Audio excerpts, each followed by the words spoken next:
13 दिसंबर साल 1999।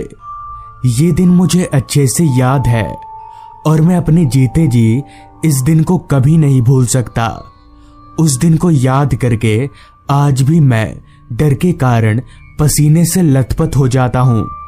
आज से 22 साल पहले यानी कि उस समय हमारे गांव में बिजली की कोई सुविधा नहीं हुआ करती थी और ना ही उस समय हमारे गांव में काफी लोग रहा करते थे।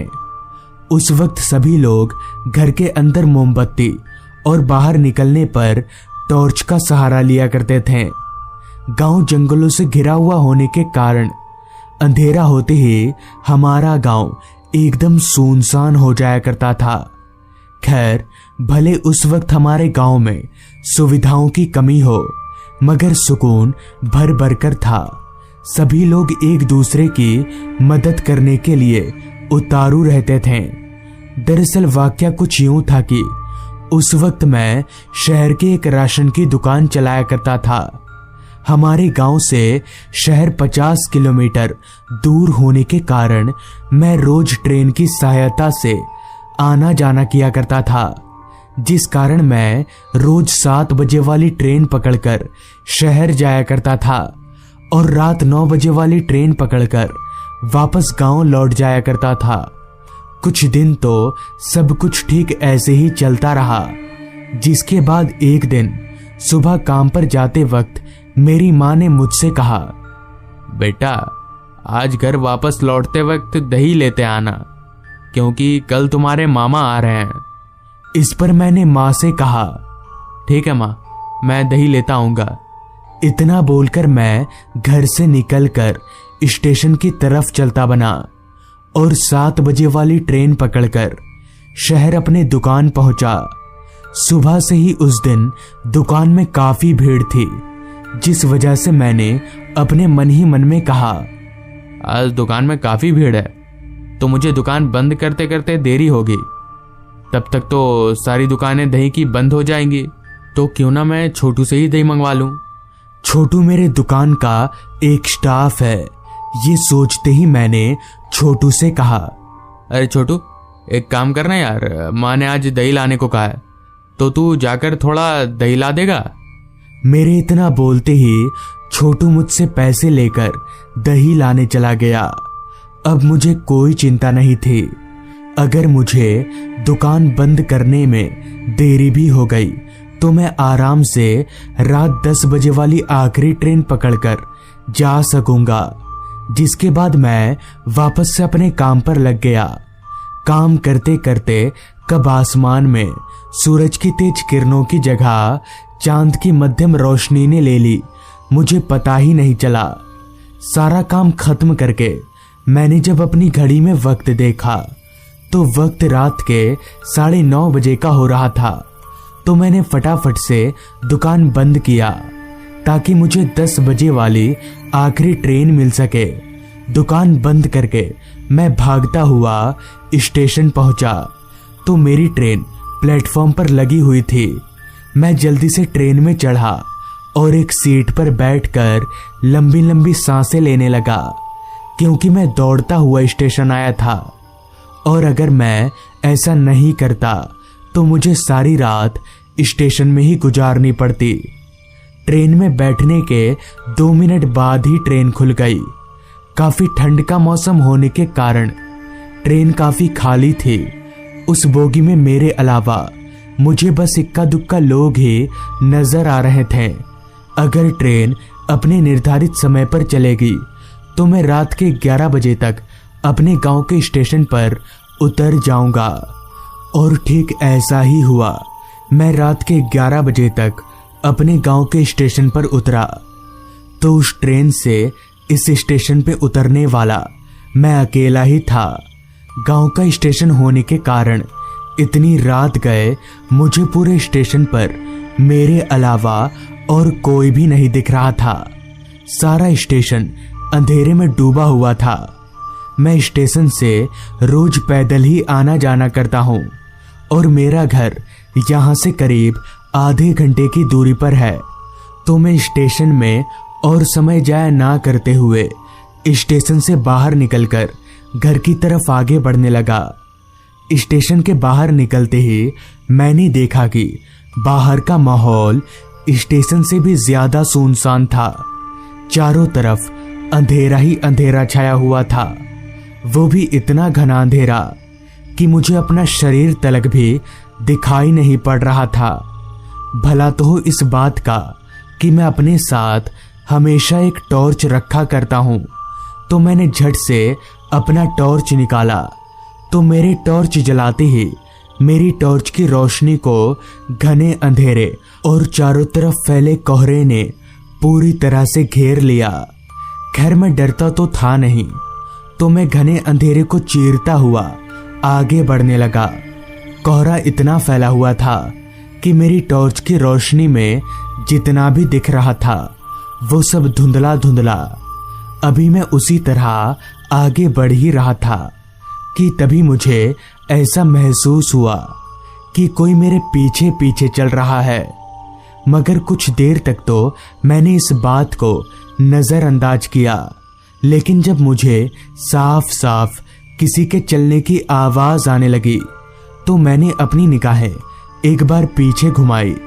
तो अपनी निगाहें पीछे घुमाते ही मैं एकदम से हैरान रह गया, क्योंकि मेरे पीछे एक बूढ़ी औरत चल रही थी और मेरे रुकते ही वो बूढ़ी औरत भी रुक गई। इस पर मैंने उस बूढ़ी औरत से कहा, क्या बात है अम्मा, कोई तकलीफ है क्या? इस पर उस बूढ़ी अम्मा ने कोई जवाब नहीं दिया। तो मैं दोबारा से कुछ ना बोलकर वापस से अपने घर की तरफ आगे बढ़ने लगा। मगर एक बात मुझे काफी हैरान करने वाली लगी कि उस बूढ़ी औरत की शक्ल एकदम पुतले जैसी थी और वो एकटक मेरी दही की तरफ देखे जा रही थी। चलते चलते जब मैंने एक बार अपनी निगाहें दोबारा से पीछे घुमाकर उस औरत को देखना चाहा, तो मेरे पीछे पलटते ही मैं एक बार फिर चौंक गया, क्योंकि अब मेरे पीछे कोई भी नहीं था। मगर ऐसा कैसे हो सकता है? वो बूढ़ी औरत तो अभी मेरे पीछे ही थी, तो अचानक गई तो गई कहां?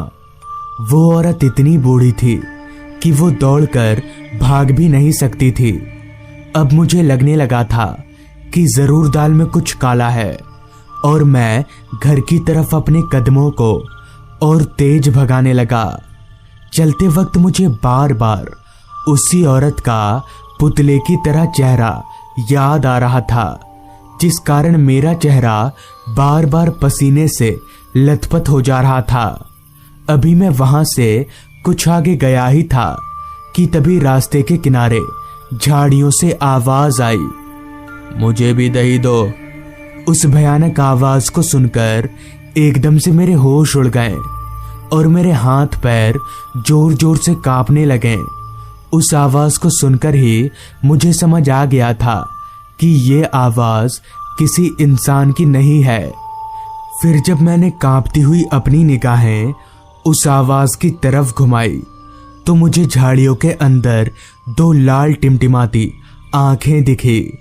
इससे पहले कि वो भूत झाड़ियों से निकलकर मुझे मार डाले, मैं वहां से दौड़कर भागने लगा। मैं अपनी जी जान लगाकर बस दौड़े जा रहा था, ये समझकर कि मेरी मौत मेरा पीछा कर रही है। अभी मैं भाग ही रहा था कि तभी मुझे रास्ते के किनारे एक आदमी दिखा।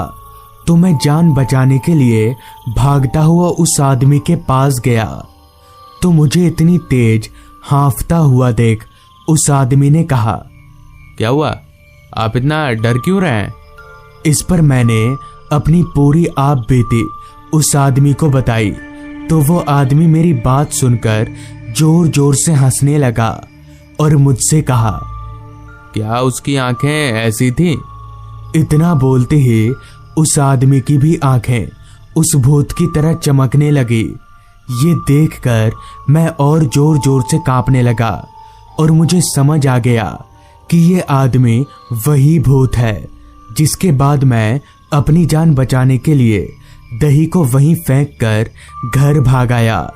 तो इस तरह से उस रात मैं मरते मरते बचा। तो दोस्तों, ये थी आज की कहानी। 6 घंटे का लंबा सफर तय करने के बाद जब मैं बस से उतरा तो वक्त हो रहा था रात के 10 बजे का। दरअसल मैं अपने ऑफिस के काम के सिलसिले से इस गांव में आया हूं और कल काम खत्म करके रात वाली बस से वापस लौट जाऊंगा। ऑफिस से निकलते वक्त बॉस ने मुझे साफ साफ कहा था कि बस से उतरने के बाद अगर तुम्हें कोई सवारी मिले तो ठीक है, वरना हो सके तो रात बस स्टॉप पर ही गुजार लेना। जिस कारण बस से उतरते ही मेरी नजरें इधर उधर किसी सवारी को तलाशने लगी, मगर गांव का इलाका होने के कारण वो भी इतनी रात को मुझे उस बस स्टॉप पर सिवाय उस बस के जिससे मैं आया था और कुछ भी नहीं दिखा।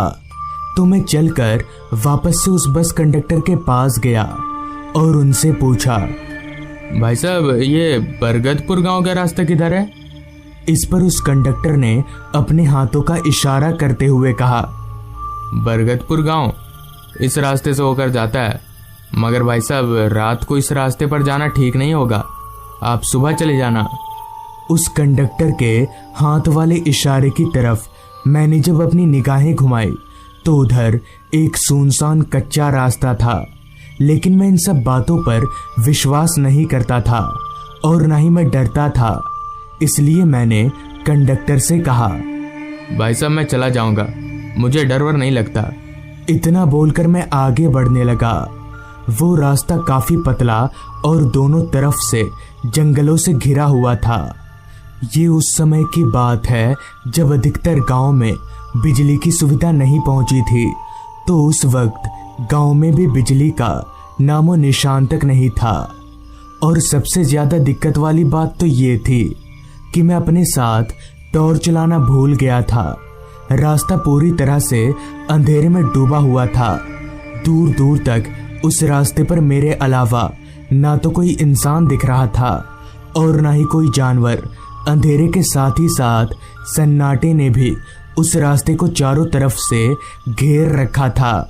बस आ रही थी तो बीच बीच में रात कीड़ों की आवाजें, जिसकी आवाज से ये माहौल और भी ज्यादा सुनसान प्रतीत हो रहा था। इतने वीरान रास्ते को देखकर मेरे पैर खुद ब खुद काफी तेजी से आगे बढ़ने लगे। चलते चलते मैं थोड़ी दूर चलाया, तभी मुझे सामने एक मोड़ दिखा। उस मोड़ को देखकर मैं हैरान हो गया कि उस कंडक्टर ने तो मुझे इस मोड़ के बारे में कुछ बताया ही नहीं था। तो अब मैं जाऊं तो जाऊं किधर?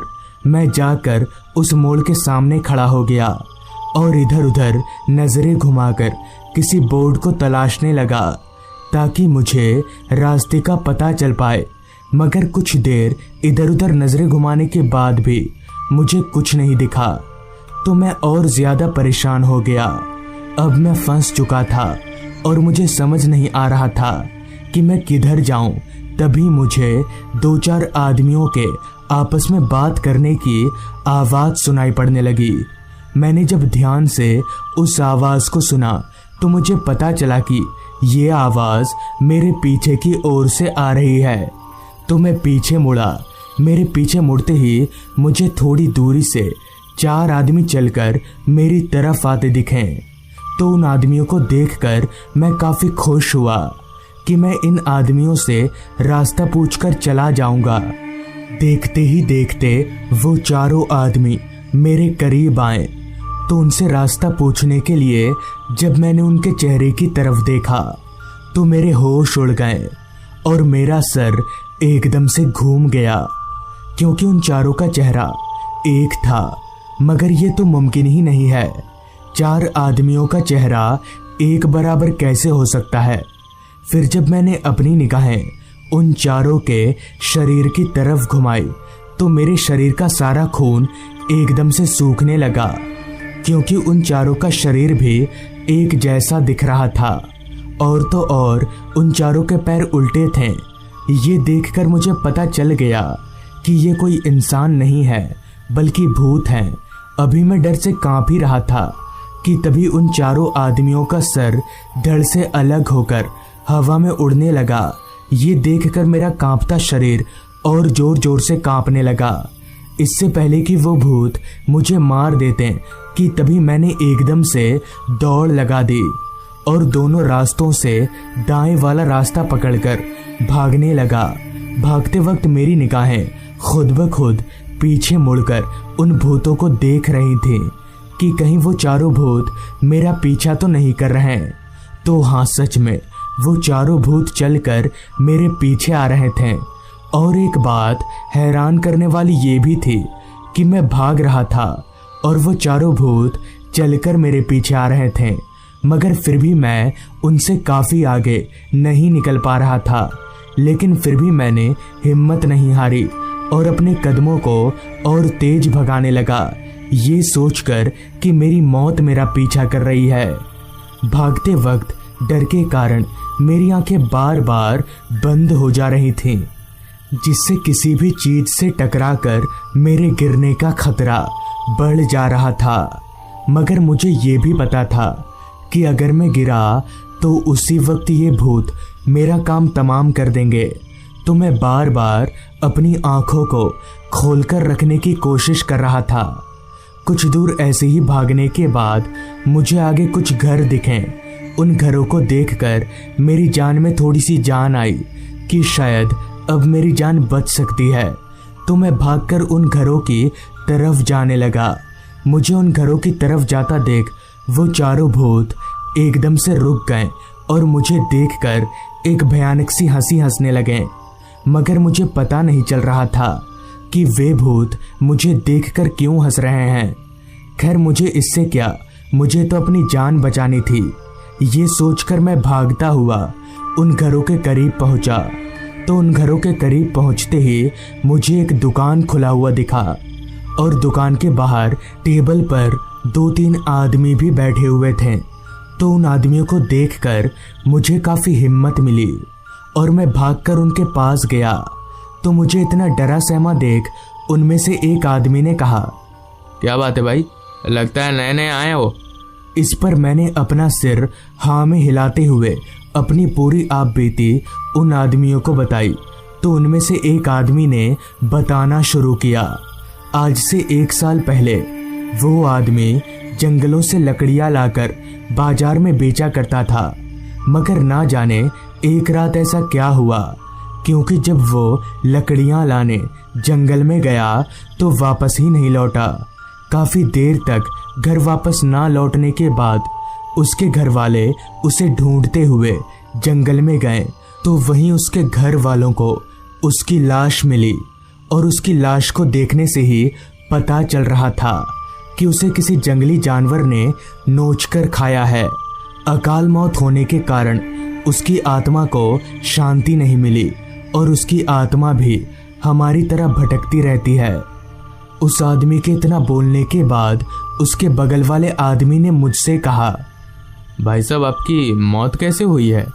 पहले वाले आदमी ने कहा कि उस भूत की आत्मा हमारी तरह भटकती है और दूसरे वाले आदमी ने मुझसे पूछा कि आपकी मौत कैसी हुई है।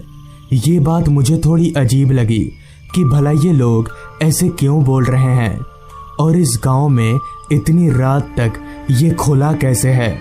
अभी मैं ये सोच ही रहा था कि तभी उस आदमी ने दोबारा मुझसे कहा, क्या हुआ भाई साहब, आपने बताया नहीं कि आपकी मौत कैसे हुई है। इस पर मैंने कहा, मैं मरा नहीं हूँ, आप ऐसे उल्टी सीधी सवाल क्यों पूछ रहे हैं। जिस पर उस आदमी ने कहा, पहले पहले सबको ऐसे ही लगता है भाई साहब। इस पर मैंने अपना हाथ उस आदमी की तरफ बढ़ाते हुए कहा, छूकर देख लीजिए, मैं कोई भूत वूत नहीं हूँ। मेरे हाथ बढ़ाते ही जैसे ही उस आदमी ने मेरा हाथ पकड़ा तो मेरे होश उड़ गए और मेरा सर वापस से घूमने लगा, क्योंकि उस आदमी का हाथ बर्फ से भी ज्यादा ठंडा था। मगर ये कैसे हो सकता है, किसी जिंदा इंसान का शरीर इतना ठंडा कैसे हो सकता है। अभी मैं ये सोच ही रहा था कि तभी वहां मौजूद सभी लोगों का चेहरा एकदम से बदलने लगा। उनमें से किसी का चेहरा जला हुआ था तो किसी का चेहरा पूरी तरह से कुचला हुआ। ये देखकर मैं समझ गया कि वो सब भी भूत हैं।